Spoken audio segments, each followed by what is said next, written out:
Hello everyone, स्वागत है आपका आज की क्लास में और मैं हूं आपका नेट वाला भैया। हाँ जी, चलिए करते हैं आज की क्लास की शुरुआत। देखिए जी, लास्ट क्लास में हम लोग प्रोडक्ट मिक्स डिसीजंस के बारे में पढ़ रहे थे।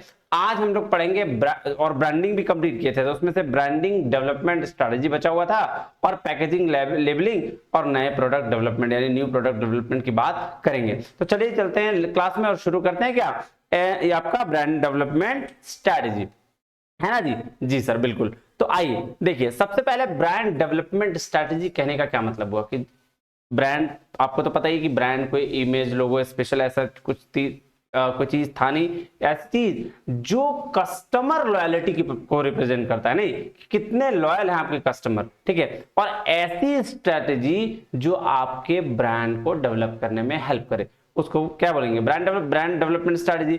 अब उसके 3-4 तरीके के बताई गई है। क्या क्या, आइए एक एक करके इसकी शुरुआत करते हैं। तो सबसे पहला क्या है? सबसे पहला है, बोलते हैं लाइन एक्सटेंशन। अब लाइन क्या होता है ये मैंने लास्ट वीडियो में डिस्कस करा है, आप उसको नहीं देखे तो देख लीजिए। और हाँ, एक चीज और, अगर आपको कोई तरह का इस तरीके का नोटिफिकेशन हमेशा देखते रहना है तो आप टेलीग्राम भी चैनल ज्वाइन कर लीजिएगा, ठीक है। चलिए जी, अब आइए लाइन एक्सटेंशन क्या होता है। तो लाइन एक्सटेंशन कहने का मतलब हुआ जब कोई भी कंपनी एक ही प्रोडक्ट का उसके नए फीचर्स लेके आती है, नए फॉर्म्स लेके आती है, नए टाइप्स लेके आती है, उसको हम लोग बोलते हैं क्या? Line extension. फॉर एग्जांपल, मान लो सनसिल्क का शैम्पू है जो वो पहले डब्बा में आता था, 50 रुपया 100 रुपया ऐसे करके।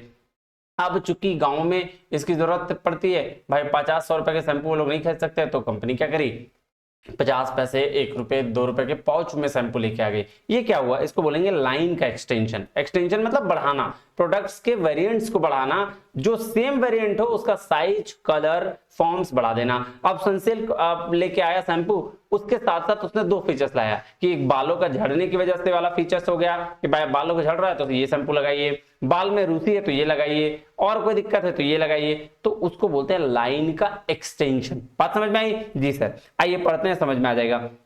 क्या कह रहा है? कह रहा है when a company extend existing brand names to a new forms, colour, size और flavours of an existing product. कोई बोल रहा है भाई ब्रांड नेम तो पुराना ही रहेगा, नाम सनसिल्क ही है, लेकिन उसके नए फॉर्म्स आए, नए वेरिएंट्स आए, नए कलर्स आए, नए फ्लेवर्स आए ऑफ जो एग्जिस्टिंग प्रोडक्ट है। बात समझ में आई? जैसे फॉर एक और एग्जांपल मैं लेता हूं, मैगी के अलग अलग वेरिएंट्स आए थे, है ना। पहले मैगी आता था पीला वाला, और अब पैकेट्स में देख लेना अलग अलग वेरिएंट्स आ गए हैं, ठीक है। तो उसको क्या बोलेंगे सर? उसको बोलेंगे लाइन का एक्सटेंशन।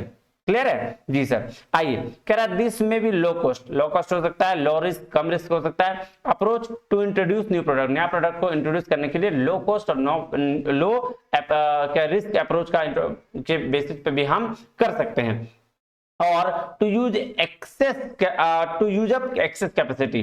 कह रहा है however an over extended brand name might lose its specific meaning, example coke and its variants of diet Coke. तो बोल रहा है भाई साहब अपना एक ब्रांड नेम है जो अपनी ये को भी लूज कर सकती है इसकी वजह से। तो एग्जांपल क्या दिया? कोक और उसका वेरिएंट्स, जो अलग अलग वेरिएंट है कोक का वो, ठीक है। तो बेसिकली आपका लाइन एक्सटेंशन कहने का मतलब सिंपल सा बस यही याद रखिएगा, ज्यादा दिमाग लगाने की जरूरत नहीं है, कि कोई भी एक प्रोडक्ट का उसके अलग फीचर्स, उसके अलग कलर्स, उसके नया फॉर्म्स आ रहा है सेम ब्रांड नेम के साथ, पुराने ब्रांड नेम के साथ, उसको बोलते हैं आपका लाइन एक्सटेंशन। अब दूसरा है जी ब्रांड एक्सटेंशन। ब्रांड एक्सटेंशन क्या होता है ये बात समझिए। देखिए, जब कोई फर्म यूज करता है किसी नए ब्रांड को, है ना, ठीक है, तो उसको हम लोग क्या बोलते हैं सर? उसको बोलते हैं ब्रांड एक्सटेंशन। ब्रांड का एक्सटेंशन मतलब जैसे अब क्या सर इसमें नया ब्रांड आएगा?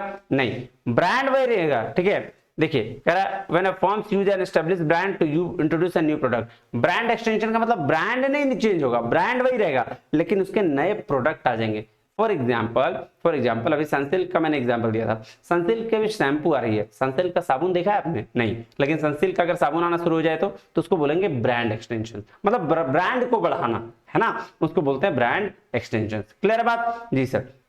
देखिए, कह रहा है new brand is combined with an existing brand, the brand extension can also be sub brand. The existing brand is called the parent brand. जो एग्जिस्टिंग ब्रांड है, पुराना ब्रांड, उसको पेरेंट ब्रांड बोलेंगे। कह रहा है if associated with the multiple product is called a family brand. तो अगर ये बहुत सारे ब्रांड के साथ मर्ज हो जाए तो उसको बोलेंगे क्या? Family brand. उसके बाद आता है मल्टी ब्रांड्स, ठीक है। मल्टी ब्रांड क्या होता है? मल्टी ब्रांड उस ब्रांड को बोलते हैं जब हम नया ब्रांड के नेम के साथ है ना, उसमें यहाँ ब्रांड नेम अलग हो जाता है। अभी दो जो हमने ऊपर पढ़ा, लाइन और ब्रांड एक्सटेंशन, वहां पे ब्रांड नेम पुराना ही था, है ना, लेकिन जब मल्टी ब्रांड्स की बात करते हैं तो यहाँ ब्रांड नेम क्या हो जाता है?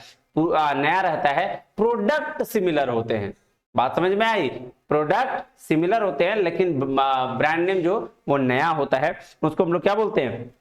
उसको बोलते हैं जी मल्टी ब्रांड्स। क्लियर है? आइए जी। और उसके बाद है न्यू ब्रांड्स। न्यू ब्रांड्स होते हैं भाई एकदम नया वाला, नया प्रोडक्ट, नया नाम, उसको बोलते हैं न्यू ब्रांड्स। चार चीजें एक बार फिर क्लियर करा दूं, देखिएगा, ध्यान समझिएगा, इस चार्ट में सब कुछ दिया गया, ध्यान समझिएगा।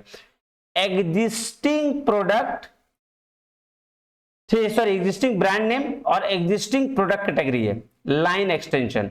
Existing brand name, new product, ठीक है, उसको बोलते हैं क्या? Brand extension. फिर एग्जिस्टिंग ब्रांड नेम के साथ नया सॉरी न्यू ब्रांड नेम, एक ये देखिए, ये वाला देखिएगा, न्यू ब्रांड नेम के साथ आपका एग्जिस्टिंग प्रोडक्ट है, उसको बोलते हैं क्या? उसको बोलते हैं मल्टी ब्रांड। और एकदम ये देखिएगा नया, ये यहाँ वाला यहाँ और ये यहाँ मैच करेगा, ये न्यू ब्रांड, नया प्रोडक्ट और नया ब्रांड नेम, जब ये मिलता है इसको बोलते हैं क्या? New brands. क्लियर है बात? फिर से एक बार समझा दूं, देखिए फिर से, एग्जिस्टिंग ब्रांड नेम है ये ब्रांड नेम और एग्जिस्टिंग प्रोडक्ट कैटेगरी है तो उसको बोलते हैं लाइन का एक्सटेंशन। जब एग्जिस्टिंग ब्रांड नेम है और न्यू प्रोडक्ट है तो उसको बोलते हैं ब्रांड का एक्सटेंशन। लेकिन वही चीज देखिएगा, ब्रांड नेम क्या है? एकदम नया है। मैं इसको थोड़ा मिटा दूं, हाँ सर, देखिए जब एकदम ब्रांड नेम न्यू ब्रांड होगा और उसके साथ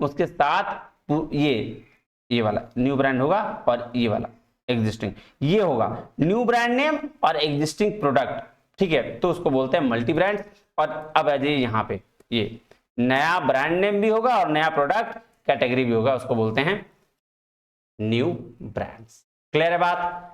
जी सर, मैं लिख दूं क्या? लिख दूं, ये देखिए लाइन एक्सटेंशन, इसमें क्या था जी?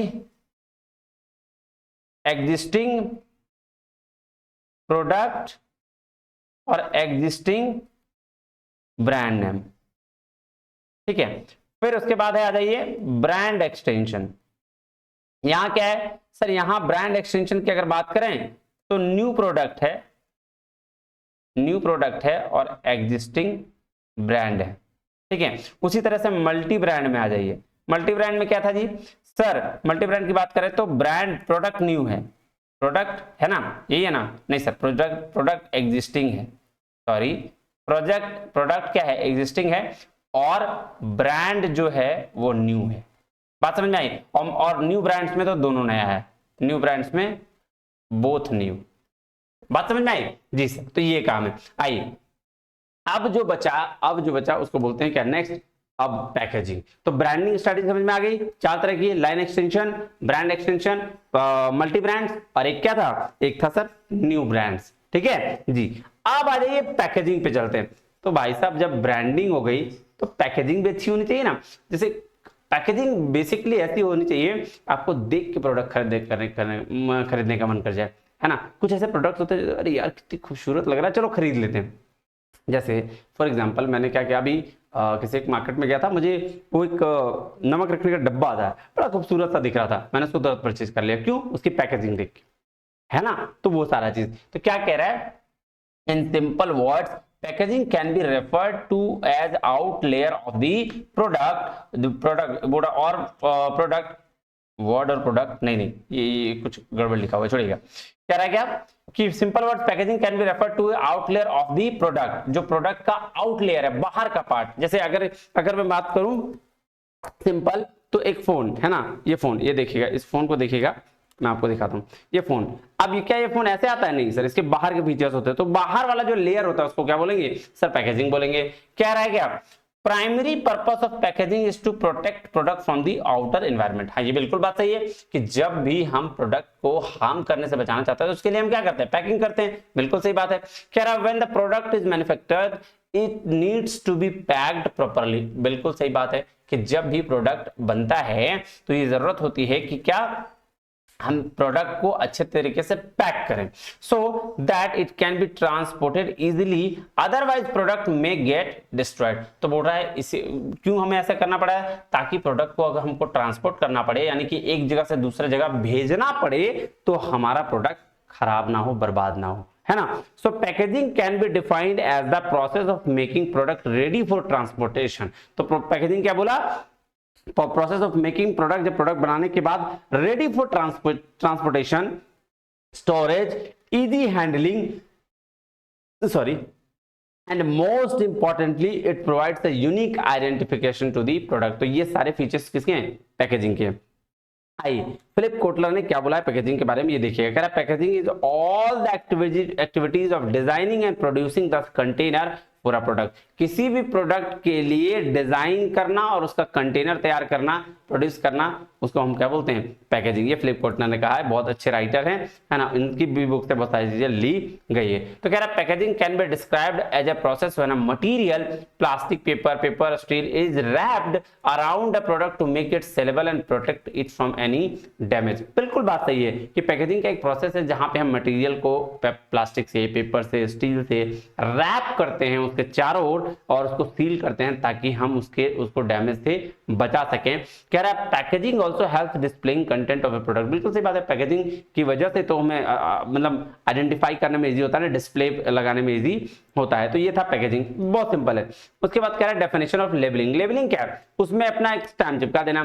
कह रहा है labelling is a part of branding and enables the product identification. वो क्या करता है, प्रोडक्ट को आइडेंटिफाई करने में इजी हो जाता है। कह रहा है it is a printed information that is bound to the product for recognition and provides the detailed information about the product. कह रहा है customer make the decision easily at the point of purchase seeing the labeling of the product। जैसे कोई भी आप Nike का शू लेते हो तो आपको जब भी ऐसे दिख जाएगा ना तो आपको पता चलता है ये तो नाइकी है ना। तो और भी इसी तरीके से बहुत सारे प्रोडक्ट होते हैं और उसके आपके लेबल से देख के आप पता लगा लेते हैं। आइए नेक्स्ट क्या डिफरेंस देख लेते हैं पैकेजिंग और लेबलिंग में। देखिएगा क्या बोल रहा है, मीनिंग, पर्पस और यूज, ये तीनों दिया हुआ है। ठीक है, कह रहा है पैकेजिंग, कह रहा है it refers to the process of designing and creating package, container, wrapper और फॉर अ प्रोडक्ट। तो किसी प्रोडक्ट के लिए रैपर, पैकेज, कंटेनर डिजाइन करना, बनाना, वो सारा प्रोसेस क्या पैकेजिंग कहलाता है। और लेबलिंग कह रहा है it refers to the process of designing and creating a label for a product. तो किसी प्रोडक्ट के लिए कोई लेबल डिसाइड करना, कोई इमेज करके उसको ये कर देना, लेबल डिसाइड करना, डिजाइन करना, क्रिएट करने का प्रोसेस लेबलिंग कहलाता है। पर्पस क्या है, the purpose of packaging is to protect the product. हाँ, प्रोडक्शन, जो प्रोडक्ट हम बना रहे हैं उसके प्रोटेक्शन के लिए जो हम काम यूज करते हैं, पर्पस उसका वही है कि भाई उसको प्रोटेक्ट कर दे। और लेबल का पर्पस क्या है, the purpose of label is to provide detailed information about the product. तो उस प्रोडक्ट के बारे में डिटेल इंफॉर्मेशन देना, ये किसका काम है, लेबल का काम है। कह रहा है use a package of facilitate using the product. एक पैकेज है, प्रोडक्ट यूज कहाँ है, package facilitate using the product. Product को यूज करने के लिए पैकेज फैसिलिटेट करते हैं। कह रहा है label does not facilitate use of product. Label की वजह से आपका क्या बोलते हैं, प्रोडक्ट का यूज फैसिलिटेट नहीं होता है। चलिए, तो ये हो गया था जी आपका ब्रांडिंग, पैकेजिंग और लेबलिंग, है ना। अब हम लोग जो पढ़ने जा रहे हैं उसको बोलते हैं new product development.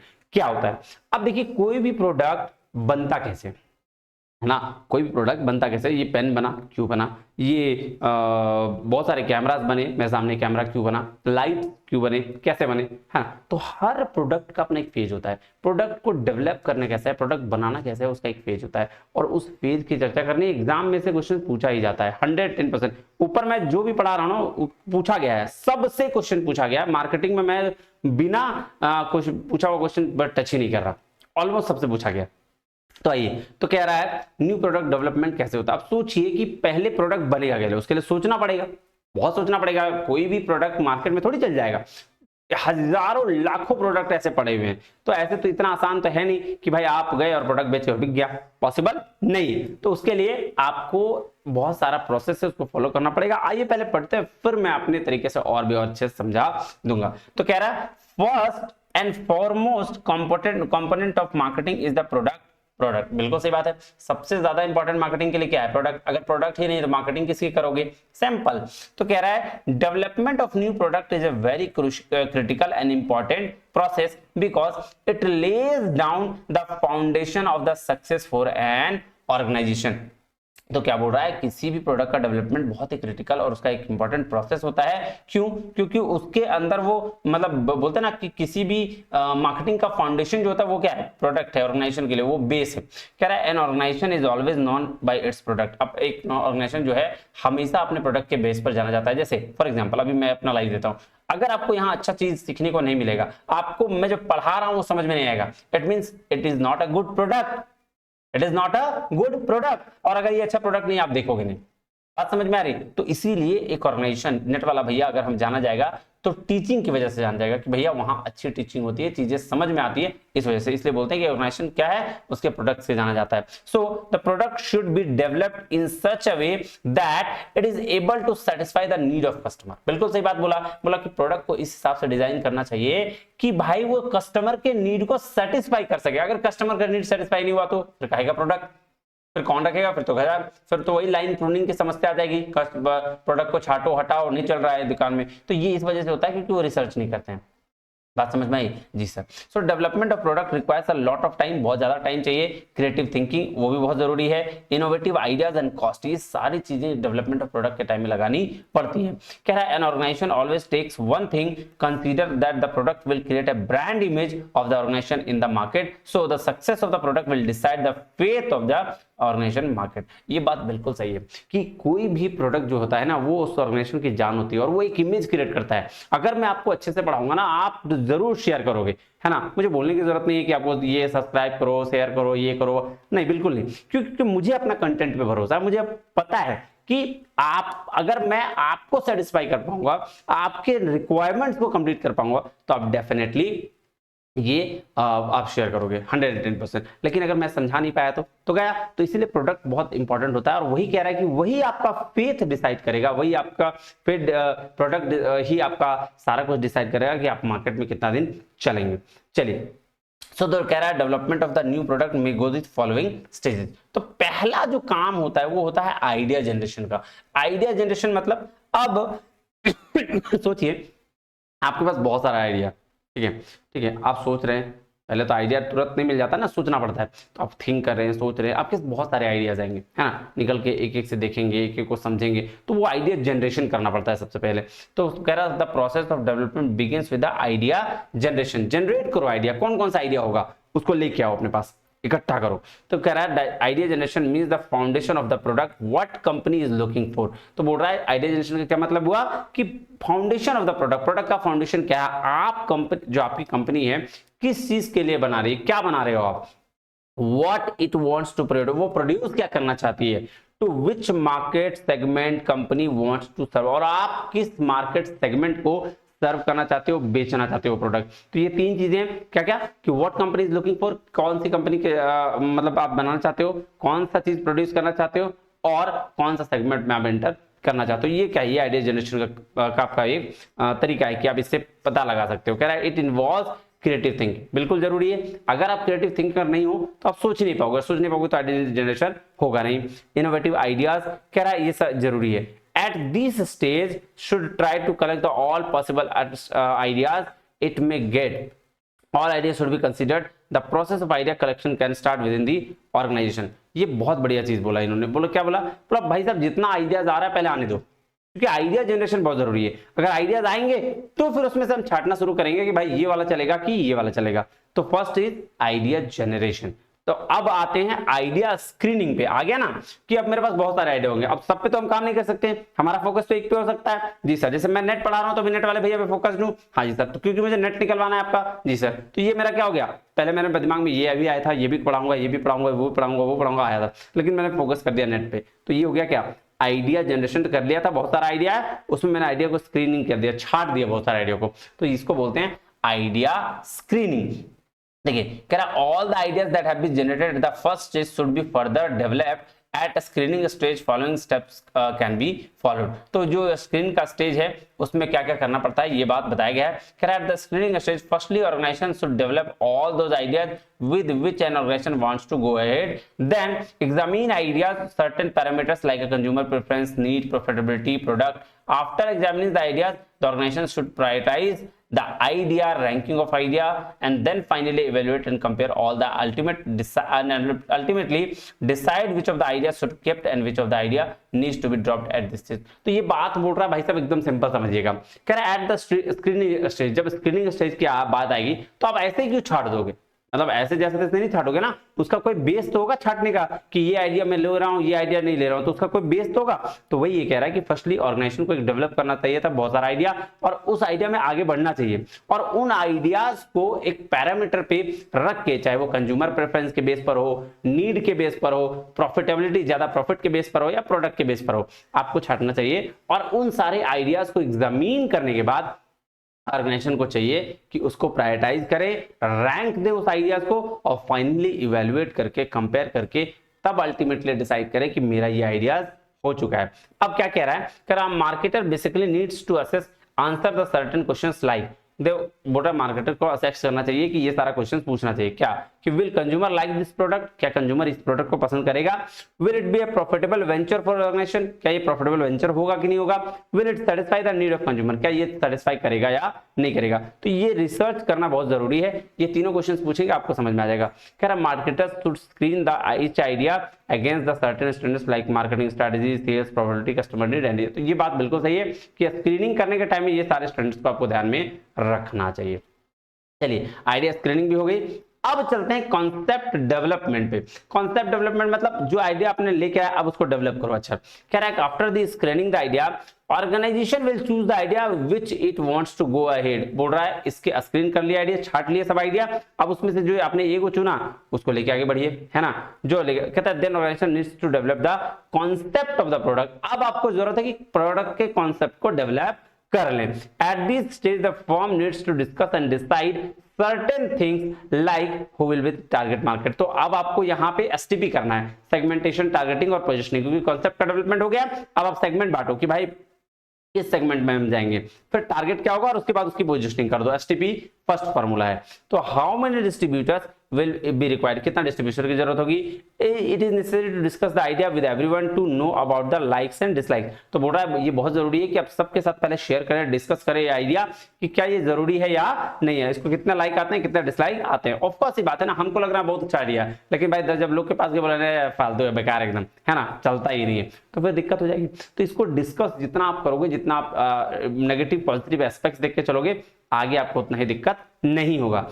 Eight this stage actual product will be developed, और यहाँ पे जो नया एक्चुअल प्रोडक्ट है वो डेवलप्ड होगा। उसके बाद होती है कॉन्सेप्ट की टेस्टिंग। अब क्या है, कह रहा है it is necessary that every organization should go for this stock। बिल्कुल सही है। इसलिए बोल रहा है हर ऑर्गेनाइजेशन को ये जरूरी नहीं है कि ये स्टेप फॉलो करे ही करे। कंसेप्ट टेस्टिंग के लिए जरूरी नहीं कि वो हमेशा आप टेस्टिंग करो। जैसे मैगी जब आई थी ना, तो शुरू में ना हर स्कूल्स में जाके मैगी, आपने खाया, पता नहीं आपने खाया कि नहीं, मैंने तो खाया था, एकदम बड़ा वाला जो होता है ना, इतना बड़ा वाला, तो उसमें बनाया गया था और सब बच्चों को टेस्ट कराया गया था फ्री में, है ना, वो कैंपेन था, मजा आता था।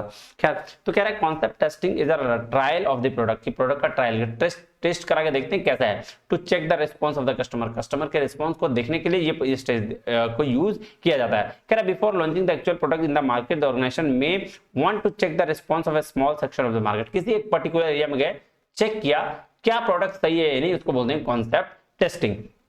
Trial stage, field survey, personal interview can be the used to assess the valuability of product. तो ये बात फील्ड सर्वे से भी हो सकता है, पर्सनल इंटरव्यू लेके भी हो सकता है।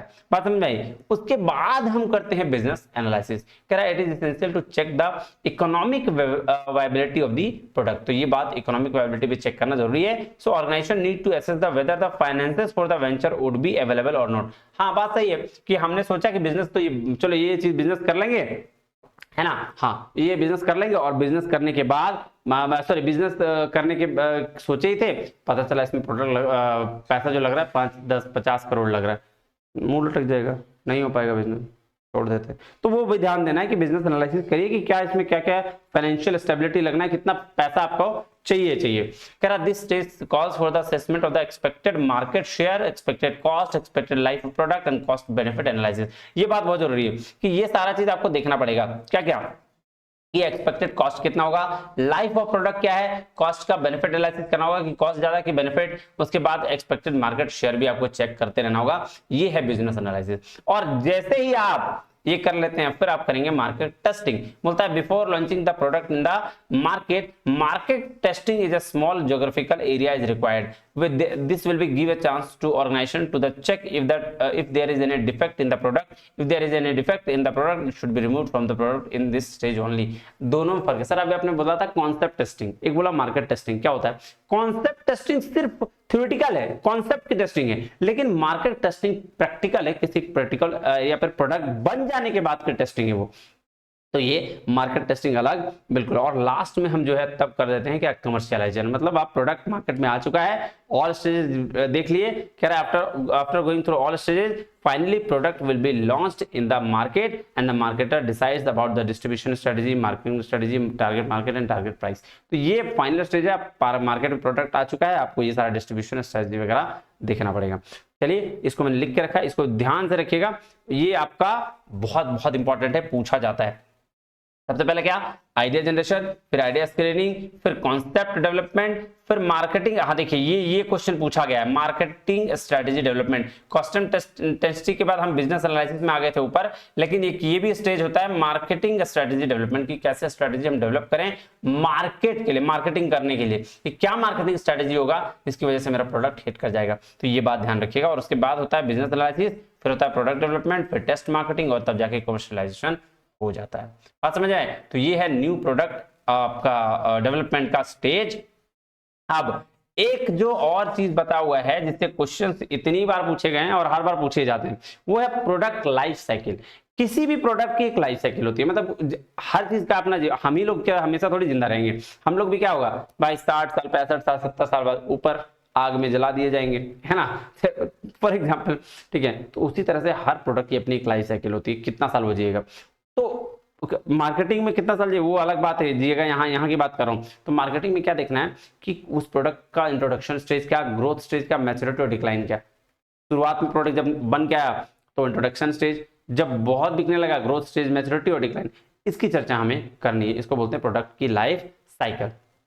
आइए बेसिकली मैंने 2 चार्ट इसमें रखा है, बहुत बहुत डिटेल्ड है, इसी में से आपको हमेशा सवाल पूछे जाते हैं। सबसे पहला स्टेज होता है इंट्रोडक्शन स्टेज। इंट्रोडक्शन स्टेज वो होता है जहां प्रोडक्ट बन के आता है, जहां पे सेल्स बहुत ही कम होते हैं, कस्टमर कॉस्ट बहुत ज्यादा होता है, यहाँ पे शुरुआत में फाइनेंशियल लॉसेस भी होने के चांसेस होते हैं, है ना। इनोवेटिव कस्टमर्स होते हैं, मतलब यहाँ जो कस्टमर खरीदेगा ना वो एकदम नया कस्टमर होगा, नया नया चीज ट्राई करने वाला होगा, वही कस्टमर करेगा। कह रहा है यहाँ पे कंपटीटर्स बहुत कम होते हैं, बहुत बहुत कम फ्यू होते हैं। ग्रोथ स्टेज में जैसे ही आप आ जाएंगे ना तो प्रोडक्ट के तो इंक्रीजिंग सेल्स आपका बढ़ने लगेगा, कॉस्ट पर कस्टमर कम होते रहेगा, है ना, प्रॉफिट बढ़ने लगेगा, इंक्रीजिंग नंबर ऑफ कस्टमर का नंबर धीरे धीरे बढ़ने लगेगा और कॉम्पिटिटर्स भी आपके इंक्रीज होने लगेंगे। मैच्योरिटी वो स्टेज है जहां मैक्सिमम पीक पर होते हैं, कह रहा है पीक सेल्स है, कॉस्ट पर कस्टमर एकदम लो हो जाएगा, लोवेस्ट, प्रॉफिट सबसे ज्यादा होगा क्योंकि मास मार्केट हमारे पास होगा और स्टेबल नंबर ऑफ कॉम्पिटिटर्स होंगे, एक नाम बन जाएगा आपका और फिर कॉम्पिटिटर्स आ जाएंगे। डिक्लाइन फॉलिंग स्टेज, ये तो सबसे लास्ट वाला स्टेज होता है जहां पे आपका प्रोडक्ट धीरे धीरे दबने लगता है, कॉस्ट पर कस्टमर लो हो जाता है, प्रॉफिट गिरने लगता है, कस्टमर बेस कम हो जाता है, नंबर ऑफ कॉम्पिटिटर्स फॉल कर जाता है, गिरता है ना। तो ये वो स्टेज है। तो ये क्या हो गया, ये आपका 4 स्टेज हो गया लाइफ साइकिल। अब देखिए यहाँ पे आपको और अच्छे से दिया गया है कि स्ट्रेटजीज क्या, ठीक है, उस बेसिस पर इंट्रोडक्शन स्टेज में प्रोडक्ट का क्या रोल है, प्राइस का क्या रोल है, डिस्ट्रीब्यूशन यानी प्लेस, और एडवर्टाइजमेंट और सेल्स प्रमोशन यानी कि इसका क्या रोल है। तो आइए product, price, place and promotion, ये चारों का रोल बताया गया है इंट्रोडक्शन, ग्रोथ, मैच्योरिटी और डिक्लाइन के बेस पर। इसको देख लेते हैं, उसके बाद आज की क्लास को करेंगे खत्म। चलिए इंट्रोडक्शन स्टेज में हमने क्या बोला, प्रोडक्ट के लिए ऑफर है बेसिक प्रोडक्ट का ऑफर करता है, प्राइस यूज कॉस्ट प्लस, कोई भी प्राइसिंग यूज मेथड यूज कर सकते हैं आप, कॉस्ट प्लस यहाँ यूज किया है। कहता है डिस्ट्रीब्यूशन में बिल्ड अ सेलेक्टिव डिस्ट्रीब्यूशन, एक सेलेक्टिव डिस्ट्रीब्यूशन यूज किया यहाँ पे, build product awareness and among early adopters and dealers. तो यहाँ पे आप प्रोडक्ट का अवेयरनेस करना है, एडवर्टाइजमेंट करना है, और सेल्स प्रमोशन में हैवी सेल्स प्रमोशन, एंटाइज क्या करना है, एंटाइज ट्रायल करना है। तो ये एक इंट्रोडक्शन स्टेज में आप ये कर सकते हैं। ग्रोथ में क्या करेगा, offer product extension and service, यहाँ प्रोडक्ट का एक्सटेंशन होगा, बढ़ाएगा प्रोडक्ट, है ना। उसका प्राइस टू पेनिट्रेट मार्केट, यहाँ पे प्राइस बहुत कम करेगा, पेनिट्रेशन प्राइसिंग पॉलिसी अपनाएगा, इंटेंसिव डिस्ट्रीब्यूशन अपनाएगा और बिल्ड करेगा अवेयरनेस, ठीक है ना, मास मार्केट होगा, रिड्यूस करेगा एडवांटेज ऑफ कंज्यूमर डिमांड। तो क्योंकि कंड्यूस यहाँ पे डिमांड बहुत ज्यादा होगा तो सेल्स का प्रमोशन भी कम कर देगा। फिर देखिए मैच्योरिटी में क्या होता है, डाइवर्सिफाई ब्रांड, यहाँ बहुत सारे ब्रांड्स आते हैं मॉडल्स, अपने ब्रांड को डाइवर्सिफाई करो। प्राइस करना होता है वो कंपटीटर्स को मैच करने के लिए, बस उतना ही करना पड़ता है। और ये मोर इंटेंसिव डिस्ट्रीब्यूशन आपको लगाना पड़ेगा, ठीक है। Stress brand and differences benefits, increase to switch, brand switching की बात यहाँ पे, ठीक है, बात आती है कि भाई तुम उसका प्रोडक्ट छोड़ो मेरा प्रोडक्ट खरीदना शुरू करो। और डिक्लाइन का फेज होता है जहां पे हम बहुत वीक हो जाते हैं, प्राइस भी कम कट हो जाता है, सेलेक्टिव अप्रोच में आ जाते हैं और रिड्यूस कर देते हैं आपका, ठीक है ना, हार्ड को लॉयल जो कस्टमर वो रिड्यूस हो जाते हैं, मिनिमम लेवल पे आ जाते हैं। तो ये बात 4 स्टेज में है, कोई भी प्रोडक्ट का कितना stage, 4 stage, introduction, growth, maturity और डिक्लाइन। बात समझ में आ गई? हाँ जी सर। चलिए अब नेक्स्ट हम लोग क्लास में चैप्टर 3 पढ़ेंगे, प्राइसिंग डिसीजन। आज के लिए इतना ही, मिलते हैं अगले वीडियो में, तब तक के लिए बहुत बहुत धन्यवाद। Thank you very much. जय हिंद।